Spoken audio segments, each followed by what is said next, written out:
My son buried me without a casket, without a funeral, without a tear. He simply told his wife, "My mother passed away years ago," and that was the end of me. A lie, clean, convenient. While I sat alone in a small apartment just 2 hours away, very much alive. I found out the truth the day the invitation arrived, celebrating 10 years of marriage, dinner, and vows renewal.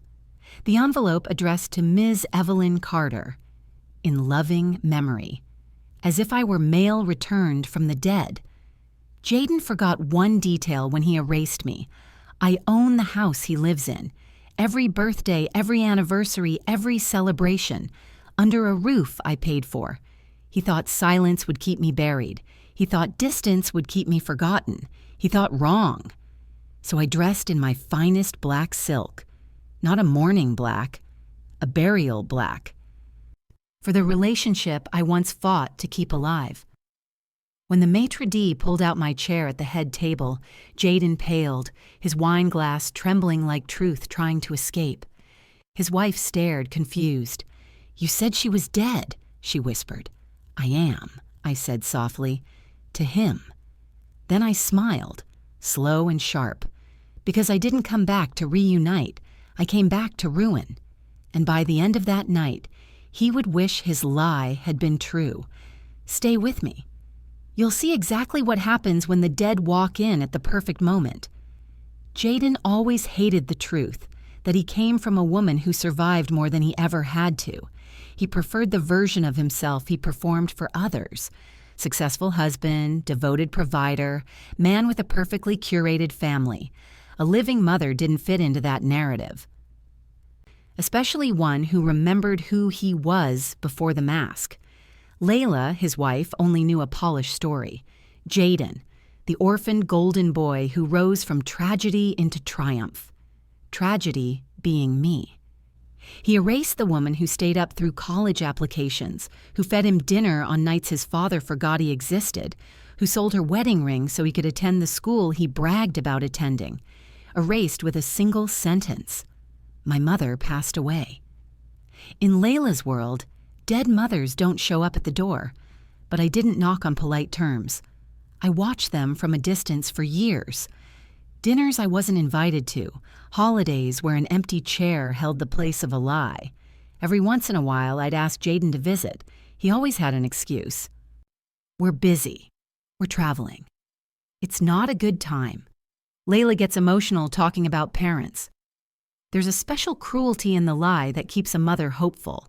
Melanie, my confidant through decades of storms, finally said what I refused to speak out loud. "He's not busy, he's free of you, and he likes it that way." That sentence stung because it was true. Still, I kept my distance until the invitation arrived for a ghost. Layla had written the card herself in fancy gold calligraphy, a celebration of true love. True love should leave room for truth. The restaurant was the kind that prided itself on serving plates you needed a microscope to appreciate, crystal chandeliers, French music, staff trained to worship wealth. Jaden craved environments that made him feel like he belonged. He arrived in a tailored suit, hair slicked back, the picture of a perfect life.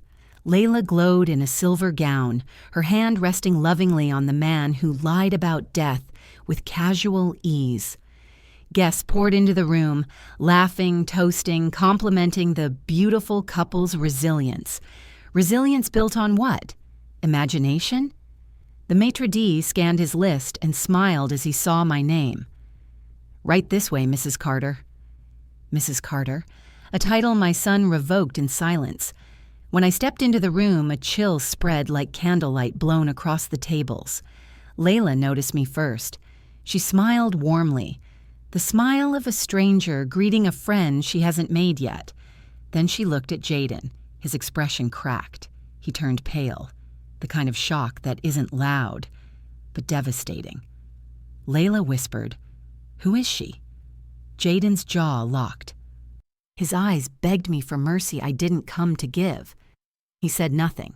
Cowards choke on truth. Layla stepped closer. "I'm sorry. Do we know you?" I kept my gaze fixed on Jaden as I answered her. Not yet, but you should have. Whispers spread around the room. Confusion, suspense, a cruel thrill. Jaden tried to speak. Mom! I raised a hand, not to silence him, to bury him. Don't call me that, I said, voice steady enough to cut glass. Layla stared between us, pieces falling together slowly but painfully. You told me she died, she said. He swallowed. You thought I was already gone, I interrupted. Easier to succeed without a past reminding you of who you used to be. Her eyes widened. So you lied to me? About your own mother? He stuttered ugly syllables, not forming a full sentence. Exposed. Layla took my hand gently. No disgust, just heartbreak for a woman she realized she had been denied. I'm so sorry, she whispered. So sorry we never met. I nodded once. Tonight wasn't about Layla. She was a casualty in his performance. But soon she would understand that her husband's greatest flaw wasn't dishonesty. It was cowardice. I scanned the room, smiling with a grace that belonged to the resurrected. I suppose you all believed Jaden Carter became a success on his own. Silence. No one dared blink. The truth, I continued, is that the dead woman standing before you paid for the life you're celebrating tonight. I watched Jaden shrink, a man finally confronting the ghost he created. This wasn't revenge yet. This was just the introduction. Jaden always hated confrontation. He built his life on avoidance. Avoid the truth, avoid the past, avoid accountability. Tonight, avoidance had nowhere left to run. The room stayed frozen long after my words. Guests looked at Jaden not with respect now, but with suspicion. Layla's grip tightened around her champagne glass until it cracked. You lied about your mother being alive? Her voice was quiet, but there was a razor edge beneath it. Jaden stared at the ground. He couldn't even look his wife in the eye. A man who lies about death rarely knows how to face the living. Layla, I wanted... He stumbled over excuses that sounded like betrayal crossing its legs. Layla stepped closer to me instead. How long have you been alive? She asked, as if my existence needed a timeline. I didn't give her the softness she expected. I never died, I said. Jaden just killed me off for convenience. A collective gasp shimmered around the room like shattered glass hitting marble. Layla turned back to her husband. Convenience, she repeated. You killed your mother for convenience? Jaden rubbed his temple, face twisting into desperation. You don't understand. He started again. But Layla cut him off. You're right. I don't understand. Explain why telling me your mother was dead was easier than telling the truth. He looked around, every pair of eyes judging him with the exact disappointment he'd tried to erase me for. Finally, voice low and trembling, he confessed, I didn't want her embarrassing me. He said it like the words were nothing, like they weighed the same as a shrug. The room inhaled sharply. Layla's expression snapped into revulsion. I simply laughed, soft, deadly. Embarrassing you? Jaden, I'm the reason you know how to stand upright. I'm the reason you own the suit on your back. I'm the reason you ever sat in a classroom or slept in a warm bed. He closed his eyes, truth carving him open. I continued. You erased the hands that raised you because you didn't like the story of where you came from. Layla whispered, You lied to protect your image. Jaden tried a new defense. I just wanted a fresh start. Melanie, who stood near the entrance, scoffed audibly. There is no fresh start when you drag skeletons you created into every new room, she said. Layla asked the question that mattered most. What else did you lie about, Jaden? He stepped back, a cornered animal, sweating through his expensive suit. I can explain, he insisted. No, Layla said. You can't even look at her without shame. She turned to me again, eyes soft with apology. Mrs. Carter, will you please stay? She asked. Tonight is supposed to honor family, and you are family. That was the fracture Jaden feared most, losing the loyalty he pretended to own. He reached for Layla's hand. She stepped away. He reached for mine. I let my arm remain still. Let him feel how death actually feels. Cold, empty, unanswered. Guests whispered louder now. She raised him alone? He lied about something like that? What kind of son does that? Jaden's carefully constructed reputation was falling apart right there in the candlelight. He turned to me one more time, voice broken. "Why are you doing this?" That was the first honest question he'd asked all night. I smiled, calm as a closed grave. "I'm not doing anything," I said. "You did this. I'm just letting people hear it." His gaze trembled. His lies unraveled, and the first fracture became a fault line. By the end of the night, nothing would remain standing on the foundation of his deceit. Revenge isn't loud. It breathes. It waits. It tightens slowly like a hand around pride. After the confrontation, the dinner continued only because Layla willed it to. She refused to give Jaden the dignity of escape. "Sit," she told him, voice low. "We are celebrating truth tonight." Jaden sat, but he was no longer the host. He was the exhibit. I took my seat at the head of the table, the place of honor, the place he tried to bury. Layla sat beside me, choosing sides with a movement quiet as a verdict. Conversation resumed, fragmented and awkward. Jaden remained silent as the weight of the room pressed on him. Whenever he lifted his glass, his hand trembled, not with rage, with exposure. I didn't look at him. I didn't acknowledge his existence. That absence struck deeper than confrontation ever could. He stole my life from his story. Now I erased him from mine. The servers approached me first for every course. They addressed me as Mrs. Carter with a respect Jaden never earned. Layla asked me questions about my life, my work, my home, my memories with Jaden before he edited them out.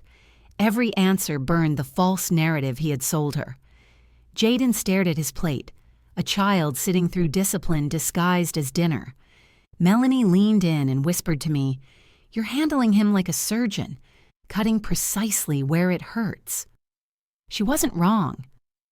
Jaden finally tried to contribute, voice cracking like broken glass. "Layla, can we talk about this? Privately." Layla's response was ice. "You lied publicly." He sank further into his chair. I excused myself briefly, walked toward the restroom. As I passed Jaden, I paused. He looked up at me, eyes pleading. I simply said, "Now you know what being dead feels like." He flinched as if struck. Cruel? No. Accurate. When I returned, Layla stood and tapped a glass to get attention. "I want to thank everyone for coming," she announced. "Tonight I learned the truth about the man I married and the woman he tried to erase." She reached for my hand, lifting it gently. "This is Evelyn Carter. She is alive, she is strong, and she has every right to be here tonight."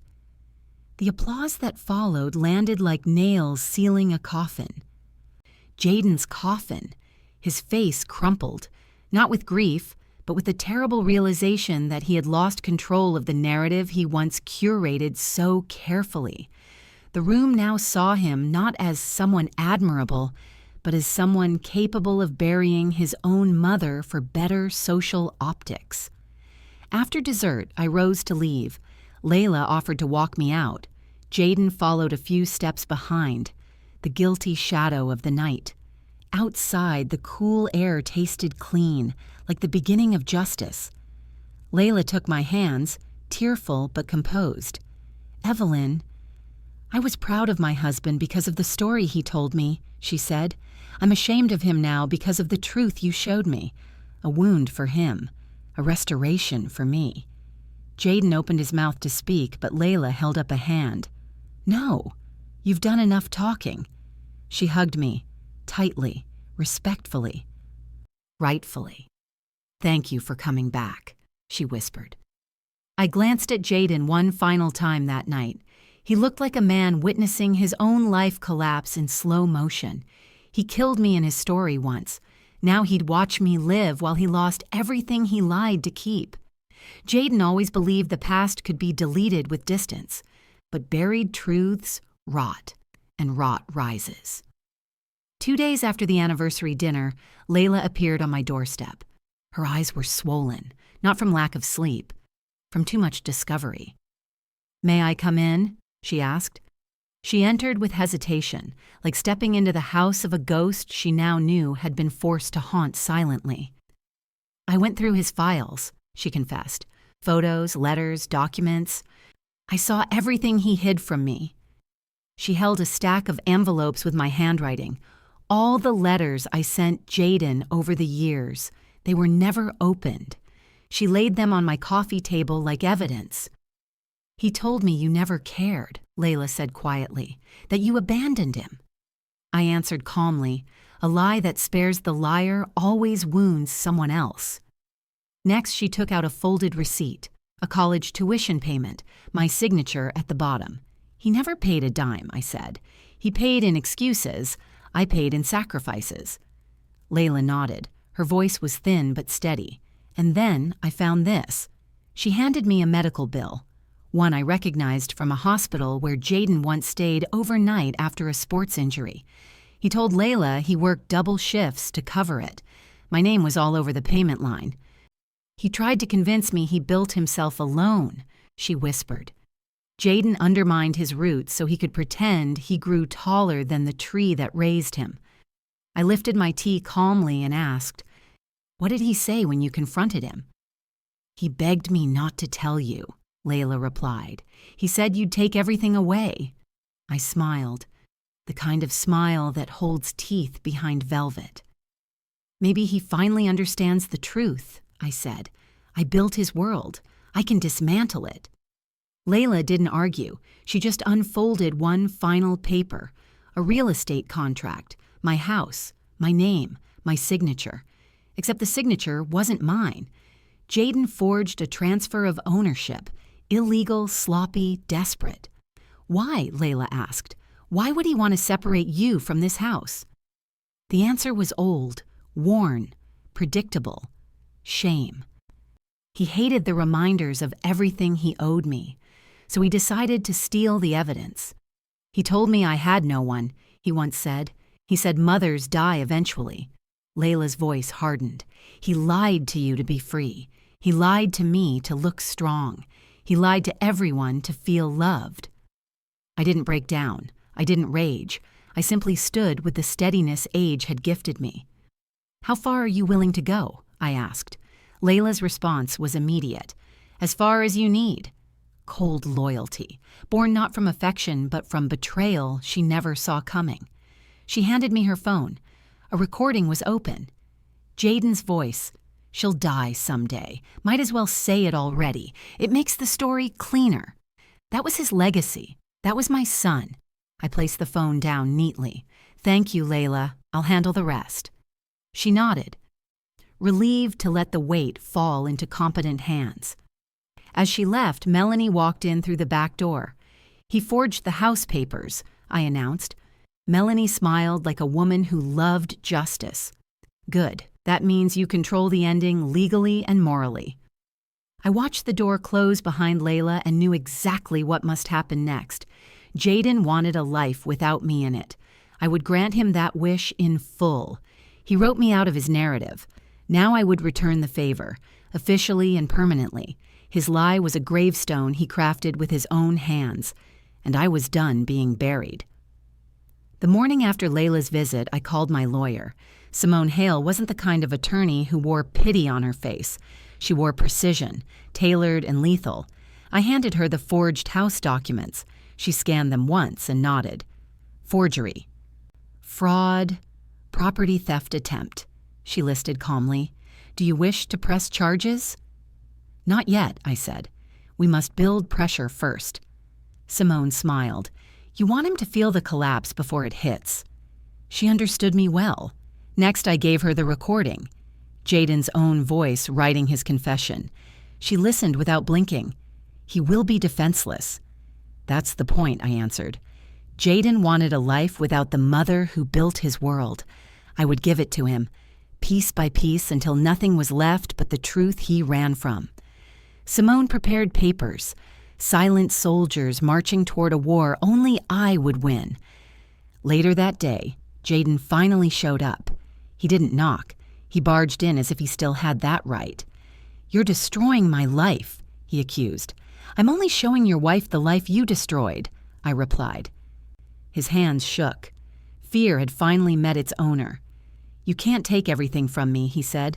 "I don't need to," I answered. "You already took everything from yourself." He paced the room, panic swallowing his fake confidence. Layla entered behind him, arms crossed, voice cold. "She showed me the evidence, Jaden. You forged her signature. You lied about her death." Jaden turned desperate. "I did it for us.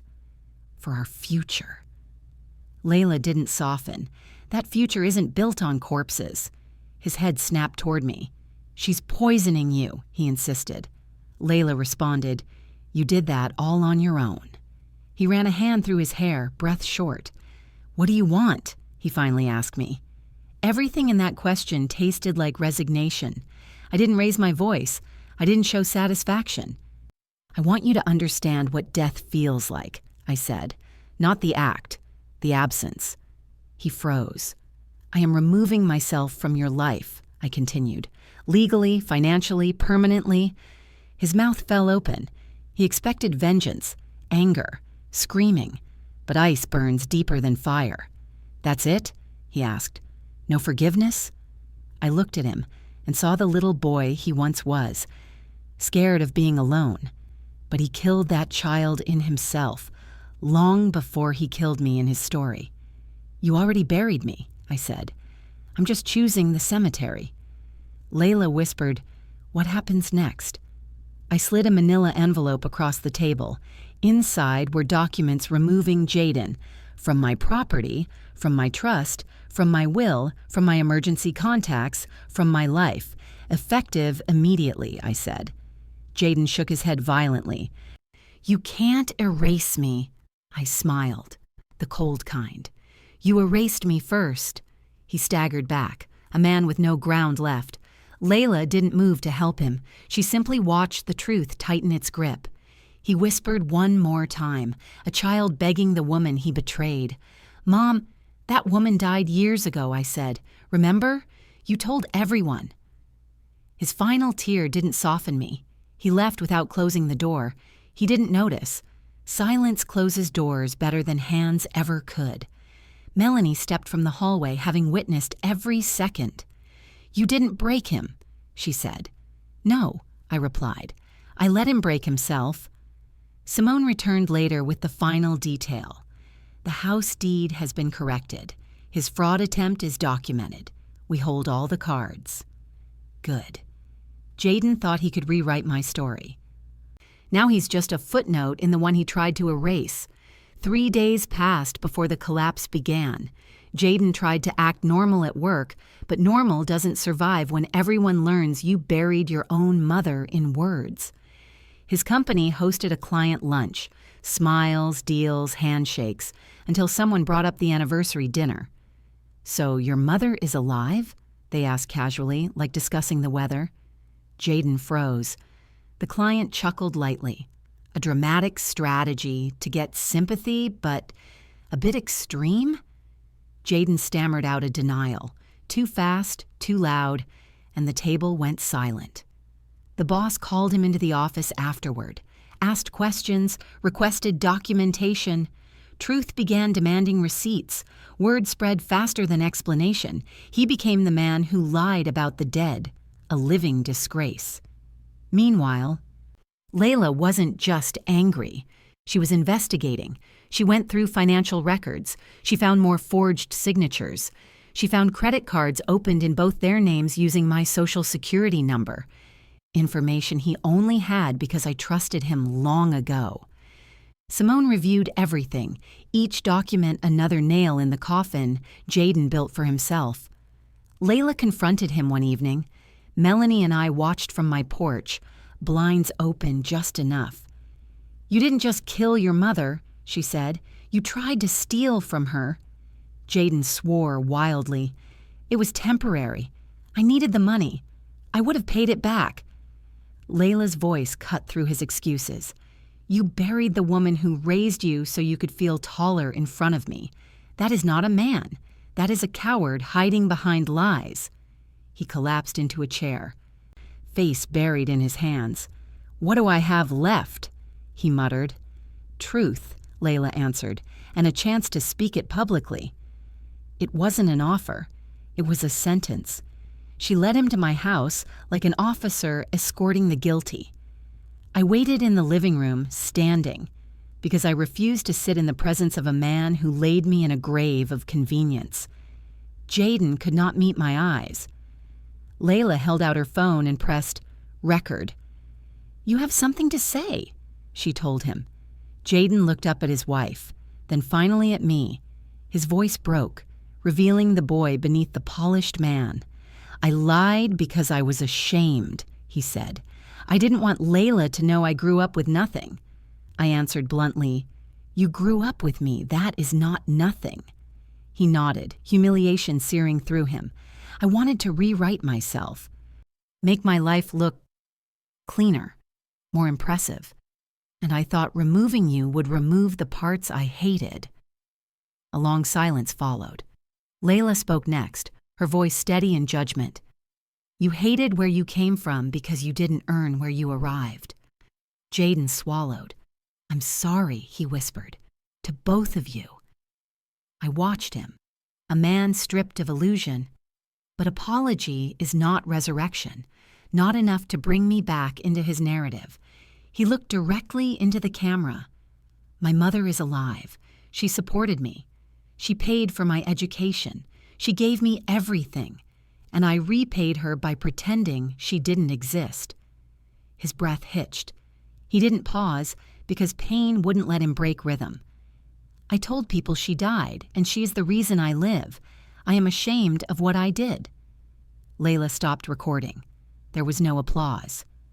No forgiveness offered, just truth, and the cost of delivering it.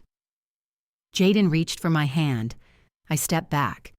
You do not hold hands with the dead, I said. His face collapsed again. He understood. That night, Layla slept at my house. Jaden did not. The next morning, his public apology video went live. Millions watched. Comments flooded in. His mother deserved better. She raised him and he erased her. He buried family for ego. Unforgivable. Jaden's reputation evaporated in less than a day. He wanted a life without me. Now he had one. No home, no credibility, no wife by his side, just a man looking at the wreckage left by his own hands. I sat on my porch, sun warming the skin he claimed was cold years ago. Melanie joined me, 2 cups of tea in hand. You've ended him, she said. I shook my head. No, he ended himself. I simply removed the dirt so everyone could see the grave. Melanie considered that. And what now? I breathed in slowly, the peace of justice settling perfectly. Now, I said, I live. Jaden showed up at my door the next morning, face hollow, eyes red, hands shaking like branches holding on in a storm. He knocked softly, the kind of knock only the guilty learn. I opened the door just wide enough to look at him. Please, he said, 1 minute. He wasn't wearing his polished suit. He wasn't practicing his confident posture. He was just a man stripped of costume. I've lost everything, he whispered. No, I corrected. You lost everything the day you decided I was dead. He flinched, but he stayed rooted to the welcome mat as if hoping it would welcome him too. I was wrong, he admitted. I don't expect forgiveness. I don't expect a place in your life. I just don't want to disappear. He finally understood the difference between solitude and erasure.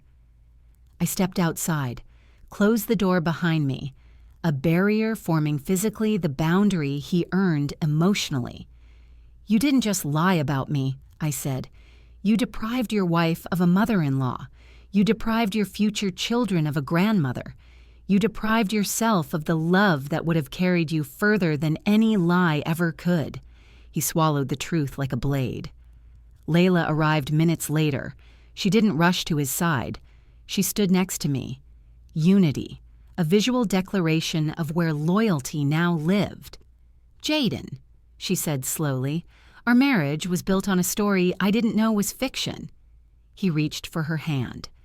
She pulled her arm away as though his touch might smear her with the lies he lived in.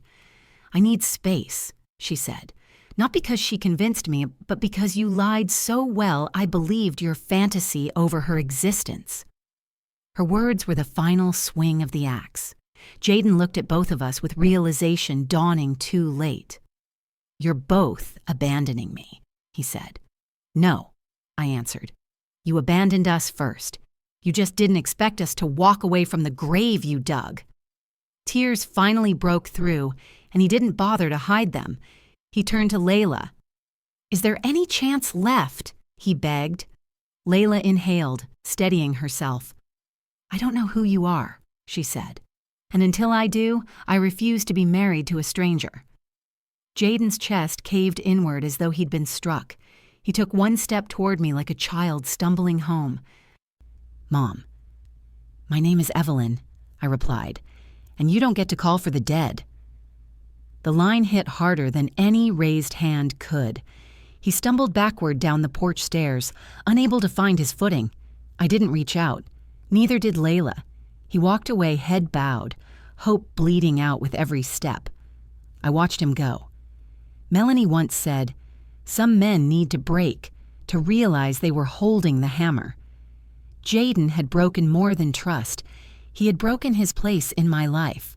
Tonight he realized what dying alone truly feels like, and I didn't feel guilty, not even for a moment, because he chose this ending the day he wrote me out of the beginning. Justice arrives in stages, sometimes loud, sometimes quiet, always final. The next week unfolded like a verdict being written in real time. Jaden's workplace launched a formal investigation into the forged property documents and false statements he made about his family background. He was placed on unpaid leave pending disciplinary action. His boss wrote one sentence in the official notice: "We cannot trust a man who buries the living." Layla filed for a legal separation the same afternoon. Her lawyer and Simone Hale worked side by side, two women sharpening the truth into a blade he could not escape. Jaden arrived at their home to find the locks changed and his belongings boxed on the porch. He had no choice but to return to the small rental he had abandoned years ago when he traded humility for ambition. The nights were cold there, lonely, his own silence finally loud enough to hear. Layla, meanwhile, bloomed. She began visiting me daily, learning family recipes, building the home she realized she never needed to impress anyone with. She once told me, "Thank you for saving me from a lie." I corrected her gently. "No, dear. You saved yourself when you stood with the truth." Melanie watched the transformation with delight. "You lost a son but gained a daughter," she said. "I lost a man who lost himself," I answered, "and I gained a woman who found her worth." Simone finalized the property case. All rights to the house legally and permanently confirmed mine. Jaden's forged documents now part of a criminal record. He begged Simone to reverse it. She told him, "You buried the wrong person." He tried calling Layla. She didn't pick up.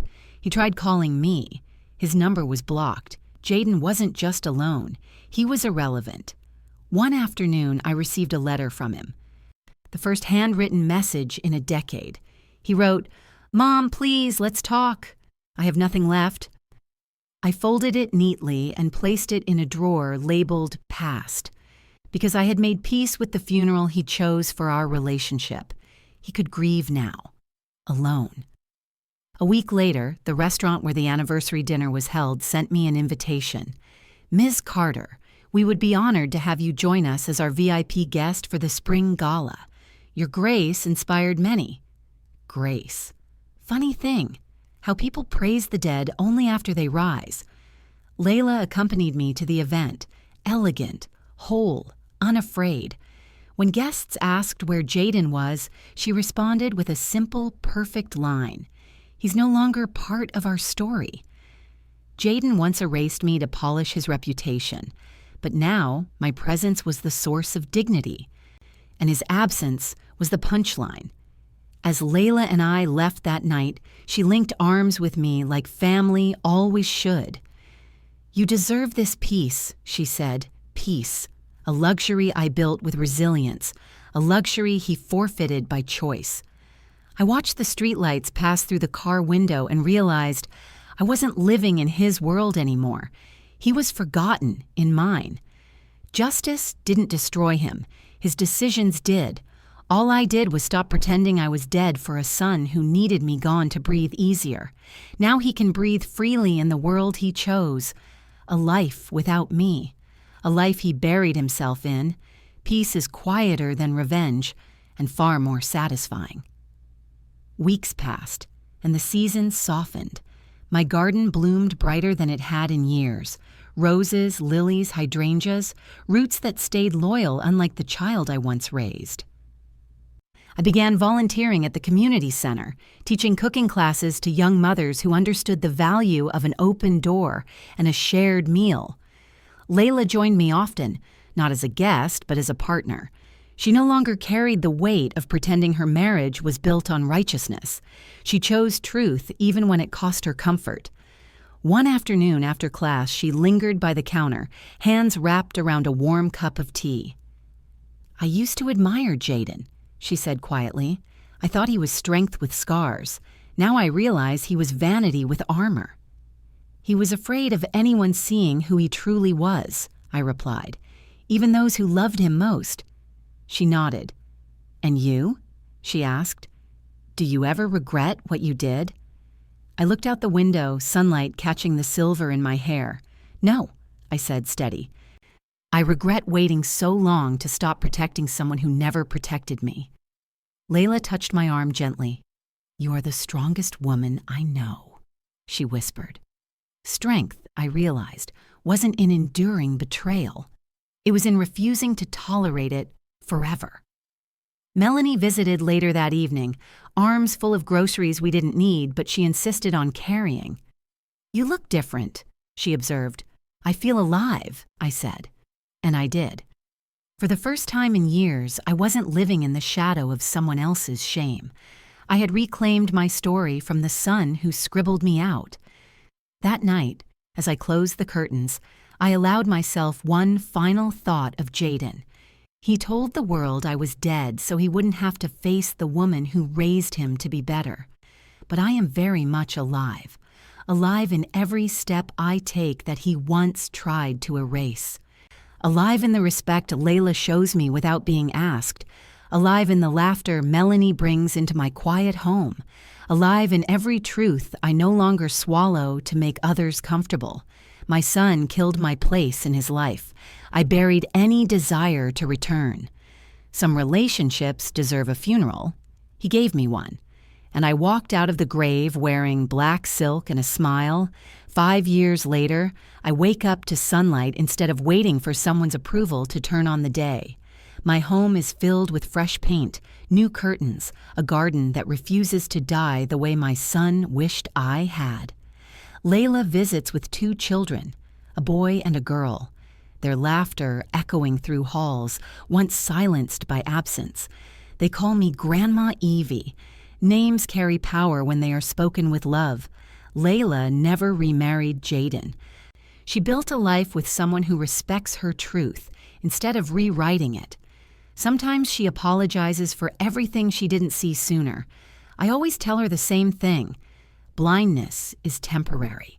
Betrayal is what you choose after you can see. Melanie still drops by with dessert we pretend not to finish, even though we always do. We sit on my porch, watching sunsets that feel like promises kept.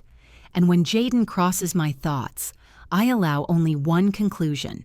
Some goodbyes save lives. He taught me that motherhood doesn't mean endless forgiveness. It means knowing when to stop bleeding for someone who keeps cutting. He told the world I was dead because he was ashamed of where he came from. Now the world knows exactly who I am. I am Evelyn Carter, a woman resurrected by the truth she refused to bury. Sometimes being left for dead is exactly how you learn to rise. What would you do if your own child erased you from their life? Would you confront them quietly or return like a storm the way Evelyn did? Tell me in the comments.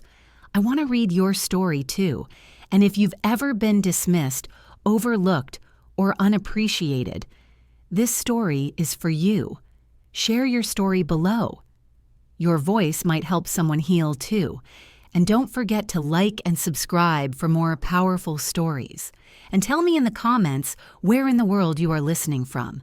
I love to know how far these stories travel.